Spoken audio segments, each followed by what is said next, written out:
All right, well, welcome everybody in here. Now, we did a live lesson on this topic, but I wanted to redo it just with a little bit better audio. We're going to put this on the podcast.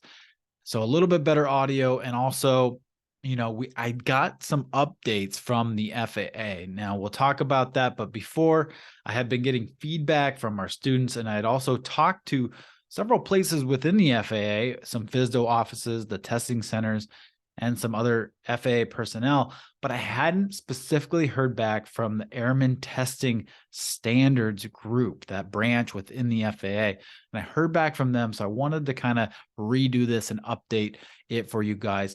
Not a lot changed. What I heard from the FAA did confirm what we had been seeing from our students.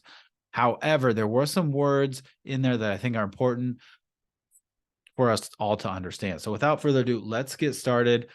The written has changed over the years, and it just recently had some new change. So there's a lot of students out there that are saying, there's new questions, freaking out. I didn't see these on my practice test, blah, blah, blah. So we're going to see whether that's a myth, whether that's true, what we're seeing, and all that, so you can be fully prepared for the FAA written exam. Now, if you are listening to this, we do have a presentation, a full video that is exclusive to the students in our online ground school. However, I am going to make it available as like a free offer coming soon. So stay tuned to that. All right, so let's get started here. So the topics we're going to cover are the basics of the test, the tools you can use. We're just going to go quickly through that stuff. Then we're going to talk about the feedback we've got from students that have recently taken the test, about the last 30 to 40 students that have taken the test, and the FAA themselves that I was talking to you about earlier. Then we're going to talk about new questions. And if you can't see this, you're just listening to that. There's a question mark on the end of that. That's why I said new questions. Yeah. So is that a myth? Are there new questions? If so, what are they? And are we preparing you for them? Then the next thing is how we are adapting our course. So of these changes that we'll talk about, how our course has already changed and what we are doing to change to better prepare you guys to pass the exam. And then finally, what this means for you. I'll give you my recommendations on what it means for you in terms of your studying. All right.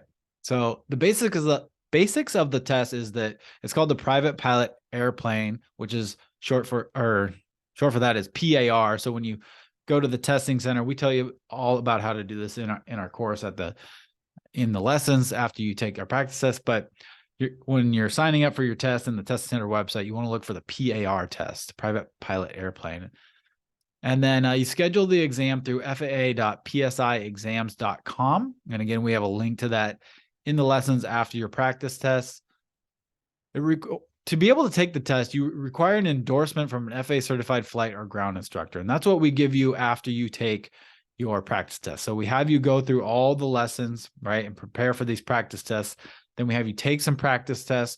We give you then a custom report based off those practice tests and some other questions that you give us answers to in your own words.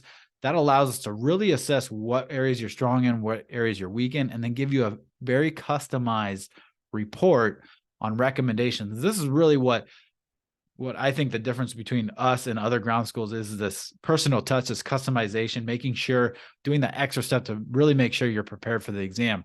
And then after that, we'll either recommend more practice tests for you. And hint, we always recommend as many practice tests as you can take. And we have a lot more that we'll give you. And then we'll give you your endorsement. And you need your endorsement to be able to take that test. So when you go to the testing center, you got to have your endorsement in hand and show that to them. You also got to show them a valid and current ID. This could be a driver's license, passport, alien residency card, or if not a citizen, you need a passport plus U.S. driver permit or license or ID issued by the government. So the testing center will tell you what is a valid and current ID, but you need one of those. And then the test used to be 2.5, you used to get 2.5 hours to do this, and it's now down to 2 hours. This is a recent change just of this year. So it's now down to 2 hours. Now, there might be some of you that are kind of freaking out like, just my luck. Now I only have 2 hours to take this test. That is so much information I got to study for. Well, our students on average take an hour or less on the test. When I took the test, it took me about 40 minutes to go through the questions one time. And then I went through again, took another like 20 to 30 minutes to go through them all again and make sure that I hadn't made any mistakes. So even going through them twice, I was still well under 2 hours. So this change doesn't really affect many people at all. If anybody, it was just too long. So don't worry too much about that. When you go through our course, we're going to have you prepared and you won't need that amount of time, but it is a change. Then the total test, the amount of questions has also changed, but the amount of scored questions has not changed. There's still 60 questions that are scored. So your final score is going to be out of a total of 60, and they are multiple choice questions, but you're going to answer 65 questions. Those additional 5 questions are non-scored. They do not count towards your score. And they're new questions. The FAA calls validation questions. What they're doing is they're trying to test out new questions. And basically, if a bunch of student pilots miss these questions, the FAA thinks these questions are important. So they're going to be like, okay, we're going to add these in to the test question database, so that all these ground schools out there start teaching these students these things, because we believe that these students need to know these things. So and then if all the students do really well on these, then it shows that the students already know these things, and these ground schools are already doing a good job of teaching these things. So that's what these new 5 unscored questions are all about. So we'll get to more of these in a bit. And then you need a passing score of 70% or higher, and that is 42 out of 60 questions. Now, when you take our practice test after going through the lessons, we want to see an average of 80% or higher on your first test, the first time you take a specific test. Now, if you don't get there, don't worry. We'll be there right with you. We give you that custom report, tell you where you're weak, and answer your questions, and work with you to get stronger on those areas until you're up averaging above over 80%. We never leave anyone hanging. We always get all our students to above that level. So don't worry about that. But that 80% gives us the confidence that you're going to pass the test. And that's why we have such a high success rate of getting students to pass the test. All right. So then any topics from the Private Pilot Airman Certificate Standards or the Private Pilot ACS might be covered. And this is true now more than ever. We'll get to that in a little bit. The cost is around $130 to $170. At least it was, I don't know, a year and a half ago or so. That if that's different, let me know. team@parttimepilot.com. If you're seeing something different or higher, let me know. It'd be good information to know. Everything's getting more expensive these days, and I wouldn't be surprised if the test got more expensive. And then finally, a past exam is valid for 24 calendar months. And what this means is that to be able to take your practical check ride and become a private pilot, you have to have passed the FAA written exam within the last 24 calendar months. And then you obviously have to pass the check ride. So that basically the FAA written exam plus, all your minimum flight hours and skills that you've worked up in flight training and your endorsements from your flight instructor are your tickets to your check ride. So one of those tickets is required, and those tickets are required, and one of those tickets is a past written exam, and it's good for 24 calendar months. So it's just something to think about. Usually that's plenty of time to get through your flight training and take the check ride. That's why we always kind of recommend students go through the ground school before flight training. It helps them a lot out with flight training. Then start flight training, let things sink in towards the end of your ground school. When you have more time, take the written exam near the beginning before you solo. And then once you're on your way, you've got a good start on flight training. You have the written out of the way. Now you can just focus on the more complex lessons of your flight training, like soloing, cross-country soloing, things like that. You don't have to worry about ground school during that time. And then you should have plenty of time. We never see students kind of run out of time on that. And so don't worry too much about that, but it is something important to know. All right. So the tools you can use on the test. So there's the plotter tool. That's the thing you measure distances and courses on your sectional charts. And then you have a flight computer. So this could be the paper or metal spin wheel E6B. So you can have these things on the test, or you can use an electronic E6B. You can use an electronic E6B. It can be one of the approved brands. And I know for a fact that the ASA CX3s and the Sporties brand are allowed on the exam. What they're going to do at the testing center, they'll take your batteries out and then put them back in to make sure you don't have any like saved answers in there or something like that. But those are approved on the exam, so you can use an electronic E6B. And we do have, for the Sporties one, tutorials in our course for that. Every single type of calculation you might see on the exam or in real life, we have a video tutorial of how to do that. And then we have a bunch of examples on the metal and spin wheel E6B, because that is what I'm a fan of. I'm not a big fan of anything that can fail, like you can run out of batteries or it gets wet or something and it can fail. I like having those things, iPads and things like that, because they do make my life easier. But I also like the fact of knowing that if those things fail, I still know how to get around the old school way. So we have a lot of stuff on that in the course as well. So you can take the flight computer, you can take the plotter tool, and then a calculator. It just has to be a simple calculator. Now, if you don't have a simple calculator, you can do what I did when I took my test now like 6-7 years ago, is you can call the testing center and ask them if they have a calculator. I believe now at most testing centers, just on the computer, there's like a little widget that you can pull up and there's a calculator right on your screen, a simple calculator. So you can't bring like a graphing programmable calculator where you can put like notes in it and stuff like that, because obviously you could possibly cheat, something like that. So it has to be a simple calculator. And then provided at the testing center, they're going to give you the FAA Airman Knowledge Testing Supplement. That's the figures. So when they have a question that says like refer to figure 21 or whatever, that's those figures. And this is the same book of figures that we reference to in all our questions and our quizzes and our practice tests. And at the beginning of our course, we say, here, you can download this free from the FAA website. We provide you the PDF link, or you can get it on Amazon. We provide you that link as well. I think it's like $12. I recommend getting the one on Amazon so you have a physical copy of it, or if you have a printer, maybe you could print it off, but printing costs these days are really high. So you can buy that one on Amazon, and because it makes it easier to like measure charts and things like that on when you actually have a physical piece of paper. So I do recommend, plus you're going to have that exact booklet at the testing center while you're taking the test. So it's good to get used to it, get to know it real well. It's going to be the same exact thing on the test. So might as well, if you like knew that thing really well, it'll help make your test go way faster. You'll know, oh, figure blah, blah, blah. I know where this stuff is on this figure and things like that. So get used to that. That's what we do in our ground school. We have everything based off those figures. Most ground schools do that. So we're nothing new here, but those are the figures you need. So that'll be provided with you. Then blank paper for notes, and I think a pencil. And like I said, they may have a simple calculator, but I would call ahead and ask just to make sure if you don't have one. All right, so there's no change to the tools you can use. That has stayed the same. All right, now let's get into the feedback we're getting from both the FAA and the feedback and some of that new feedback I just got from the FAA, specifically from their mouths, from the Airman Testing Standards Office. So from the FAA, each FAA written exam is meant to be a random selection of questions from the complete range of topics included in the private pilot ACS. Now, the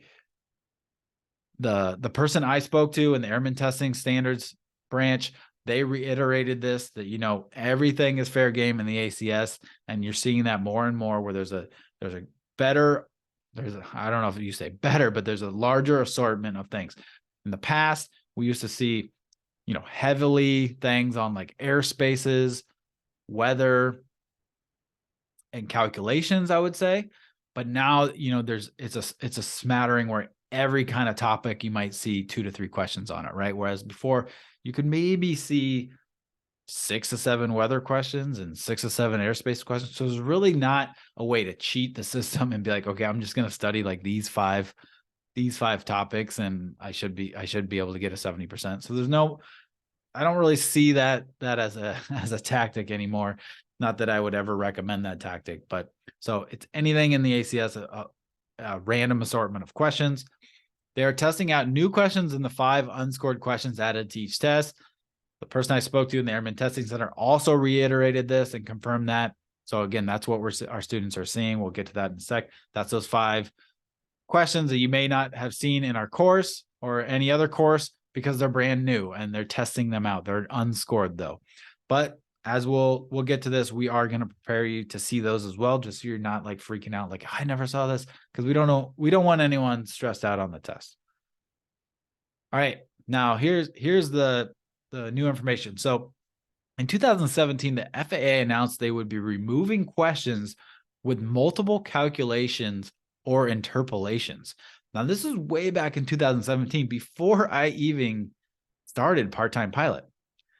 Now, I'm not even sure if it was before I took the FAA written test. I think I took the FAA written test before that, but here's the thing. They have not implemented this until this year.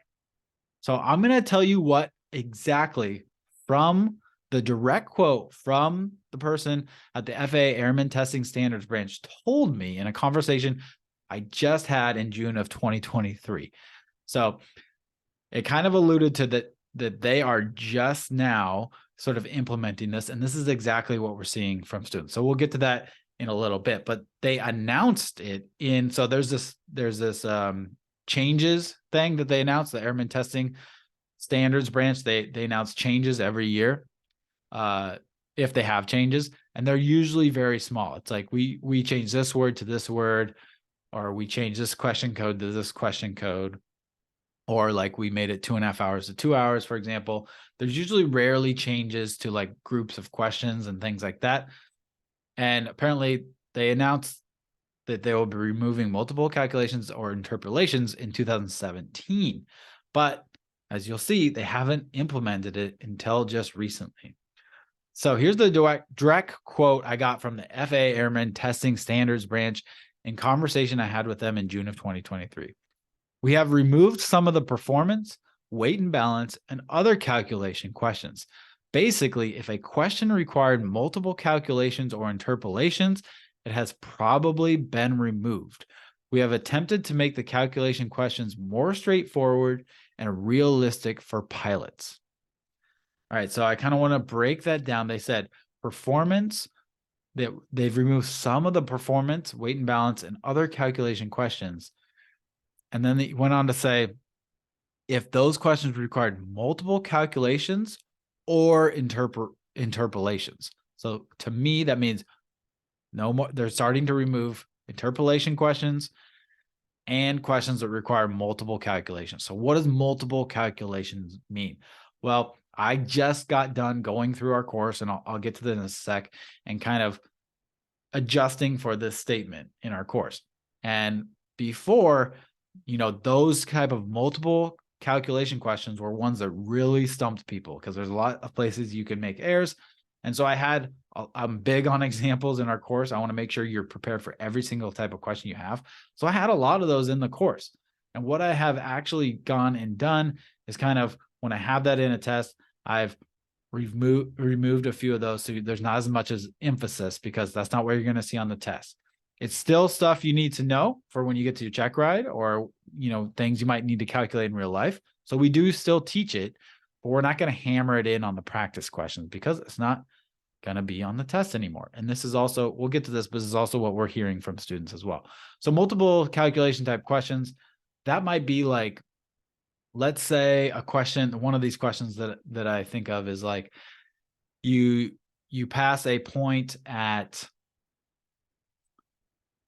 you're flying to one point, and then you want to get to another point at another certain time, in like 20 minutes. And then what is like the indicated airspeed you would need? And then they give you information. The information they give you is only to find the ground speed. So you can find the ground speed. Okay, so you find the ground speed, but then you got to calculate the true airspeed with the information they give you. And then you got to calculate the indicated airspeed. So that's 3 different steps of calculation. So that would be one example. Another example would be like on a weight and balance, like they might have you like say, which of the following actions to your aircraft would put you within the CG envelope. And then so you would have 3 options, but you would have to calculate each option to try and figure out which one would work. You would have to do it 3 different times. Like one might say remove 6 gallons of fuel. The other one might say remove 10 gallons of fuel. The other one might say, move the passenger to the back or something. And so you would have to see how each one of those would affect the CG, and if any of those would bring them bring the CG into the CG envelope and you'd be safe to fly. So again, multiple calculations. So those are some of the examples.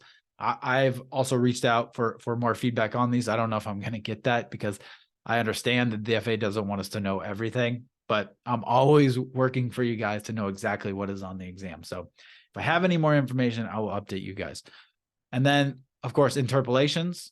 We teach this in the course. We have a specific lesson on it, but we don't have any quiz questions on it because they're removing that. So it's something we'll teach. If you don't fully understand it, don't get too bummed up about it, because if you're preparing for the written exam, because again, it's something you'll need for cross-country planning and your check ride, because it happens all the time where we kind of need to interpolate between data.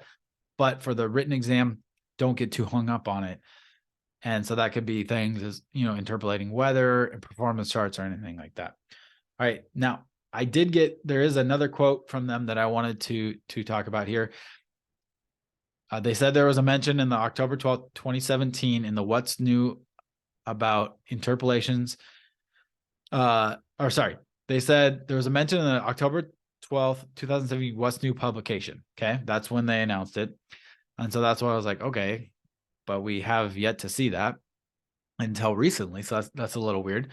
And this is when I asked if this change was announced. So I was like, okay, well, I didn't see this announcement. So should I have been looking somewhere else, or where was this announced? And then they said it was announced in 2017. I was like, oh, well, no wonder I didn't see it. So anyways, they said they announced it in 2017 about interpolations and questions with multiple calculations being removed. But then they went on to say, we don't update every change unless it affects a group of questions. We still have questions that require calculations, but have attempted to remove the ones that require several charts or multiple calculations to answer. So again, we kind of gave examples of those that they're trying to remove. But that sentence in there, we don't update every change unless it affects a group of questions. And then the fact that they said they updated this in 2017. So those two facts lead me to believe that they're not telling us everything. And I totally get that they would not tell us everything, because they don't want us knowing exactly how the test is going to be, or else you wouldn't really be testing these students' knowledge. So I get that they don't want us to know everything. They just tell us general updates. They don't tell us, when it doesn't affect a whole entire group of questions, or they don't necessarily implement these changes that they announce right away. They kind of keep us on our toes, so to speak. So that's the feedback I got from the FAA that I wanted to update you guys on. And we'll get to what this means from you. So let's continue on. Now, the feedback we're getting from students matches this. And again, like I said, it's been in the last couple months that we've seen these implementations from what our students are seeing. Over the last couple of months, they've seen less of an emphasis on calculation and chart questions, but there's still going to be 1, 2, or 3 of those. So you still have to know them. I just had a student, they said they got a weight and balance. They got a couple cross-country planning ones, a crosswind one. And, they had like 1 or 2 of each of those types of questions. So you still got to learn those, but there's less because there's none of these like multiple step calculation ones. So that kind of matches with what the FAA told us. And then a more even distribution of questions from all topics that require more focus on rote memorization topics. So you take out some of these calculation and interpolation questions, and what takes their place?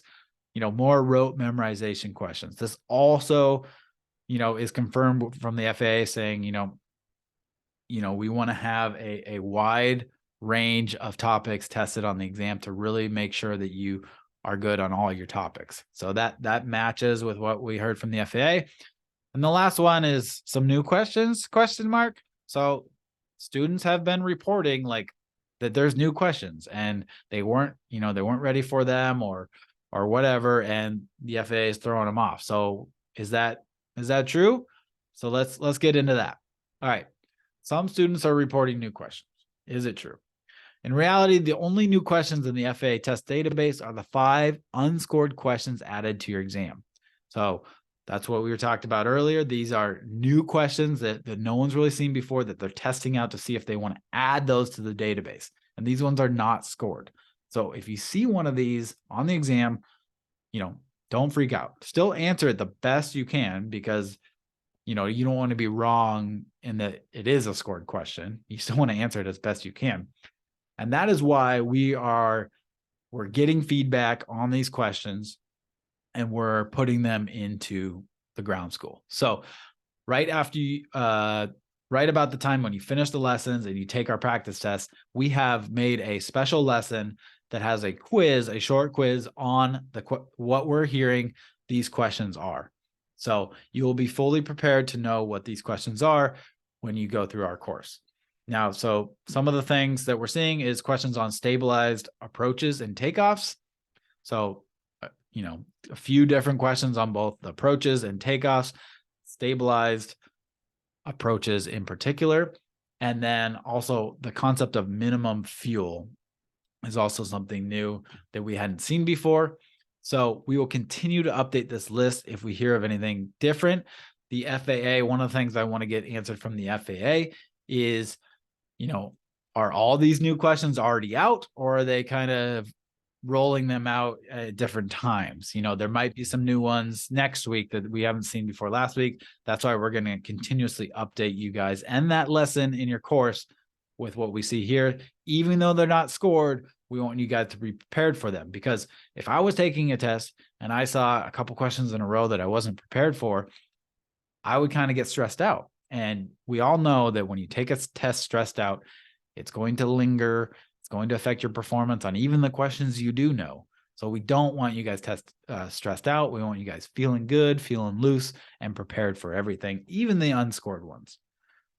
So, however, we are seeing some questions that were rarely seen in tests now use a little bit more frequently with the that widespread assortment. So, the change from more calculation questions to a little bit more rote memorization questions. You start to sprinkle in some of these questions that were kind of rarely seen. So I think, and especially when students are there, because the calculation questions are the hardest ones, right? You have the memorization ones, those are easy, but the calculation questions are the hardest ones to kind of master. So a lot of students focus a lot of their time on these questions. And then if they see some obscure kind of FAA regulation that's asked about, a question on that, they're going to say, they've never seen it before. So in reality, they're not actually new questions. The new questions are the unscored ones. And then we might be seeing some more of these rarely quizzed about topics. And these topics are like marijuana and drug use. That was a change a couple years ago, and something that is topical, right? Because more and more states are allowing marijuana to be legal. So they have questions about whether it's legal to fly with marijuana. Hint, it's not. But, things like that, because it's topical. Preventative maintenance questions, some students are saying, but these are all questions that we have in the ground school, we've had in the ground school, and that other ground schools have had. So they're nothing new, but we're seeing a little bit more frequency of them being asked. Incidents, accidents, and emergency situations. Basic med, because basic med isn't super new. I would say it's like 10 years ago, but more and more people are using it. So again, a little bit more topical. They want to ask a little more questions on that. And then pre-takeoff checklists. That is also something we've been asked before. There may be a new question on that's not scored. That's another thing I'm trying to get information on. I don't know if one of those questions on the pre-takeoff checklist is scored or if it's one of the new unscored ones. But again, those are in the course regardless. So you'll be prepared for them. All right. So to answer the question, there aren't new scored questions. There are new questions and they're unscored. And we're also going to prepare you for those in the exam. There's 5 of them. So we want to make sure that you understand them as well. So how our course is adapting? Well, we've added more practice tests because there's a little bit more emphasis on rote memorization. So the rote memorization stuff is, more practice, right? More memorization techniques. So more practice tests. We've already had, we have mnemonic devices thrown throughout the course, a ton of them. I've actually been meaning to make a summary of them for you guys, but we have a ton of those to help with your memory aids. but now we have more practice tests. So after you finish our lessons, you take those 3 practice tests that I mentioned, but after that, you'll be able to take many more in our extra practice test course after we give you that report. So that customized report, you'll be able to take a bunch more and get, I don't think we've had any student go through all. I think we had one student actually take all of them, but we have plenty of practice tests. Don't worry about that. And then the next thing we're going to add is test prep summaries. We haven't done this yet. This is something that will take some time we're going to be doing, but test prep summaries will be added to the bottom of each lesson. So and the reason I want to do this is because if you go through all the lessons, right? And then you take the practice test, and then we say, hey, here are some of the areas that you're weak on. You can go back to those lessons instead of going through the whole entire lesson, listening to the whole audio lesson, watching all the videos. You can just go to the test prep and be like, okay, here's what I need to know for the FAA written test. And this is one of the struggles I've had in developing your guys' this course, because, and it's getting even, the FAA unfortunately is making it even harder.